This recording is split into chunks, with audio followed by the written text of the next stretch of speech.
శివపార్వతుల కళ్యాణానికి వెళ్ళిన ఒక ముసలి ముత్తైదువ పక్కన కూర్చున్న పేరంటాలితో గుసగుసగా ఈ మాటలంది. ఇదేం విడ్డూరం అమ్మాయి, పార్వతీదేవి ఎండ కన్నెరుగని పిల్ల, పరమేశ్వరుడేమో ఎండలో ఎండిపోతూ వానలో తడిసిపోతూ శ్మశానాల్లో బతికే రకం. ఆమె తనువంతా సుగంధ లేపనాలు, ఇతడి శరీరమంతా బూడిద గీతలు. ఆమె చేతులకు వంకీలు, ఇతడి చేతులకు పాము పిల్లలు. ఎక్కడా పొంతనే లేదు, చూస్తూ ఉండు, 4 రోజులైతే పెళ్లి పెటాకులవుతుంది అంది. 4 రోజులు కాదు, 4 యుగాలు గడిచిపోయాయి.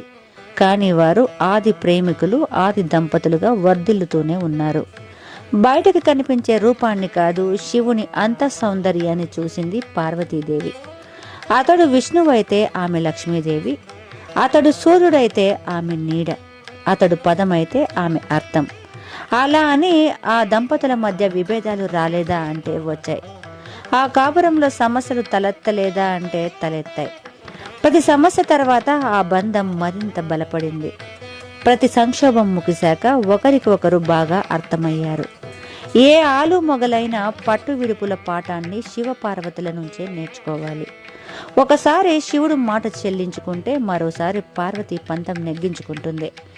మధురలో అమ్మవారిదే పెత్తనం. సుందరేశ్వరుడు కేవలం ఆ మీనాక్షమ్మకు మొగుడే. నైవేద్యాలు కూడా దొరసానమ్మకు నివేదించాకే దొరవారికి. అదే చిదంబరంలో నటరాజస్వామి మాటే శాసనం. శివకామ సుందరి తలుపు చాటు ఇల్లాలు. ఒక్క మధురై, ఒక్క చిదంబరం ఏంటి, ఇలా ఎన్నో చోట్ల భార్య పెత్తనం, అలాగే భర్త పెత్తనం మరికొన్ని చోట్ల. అందుకే వారిద్దరూ జగత్తును ఏలే ఆది దంపతులు అయినారు, పార్వతీ పరమేశ్వరులు. అందుకే ఏ జంటను దీవించాలన్నా పార్వతీ పరమేశ్వరులుగా కలకాలం ఉండని అని దీవిస్తారు.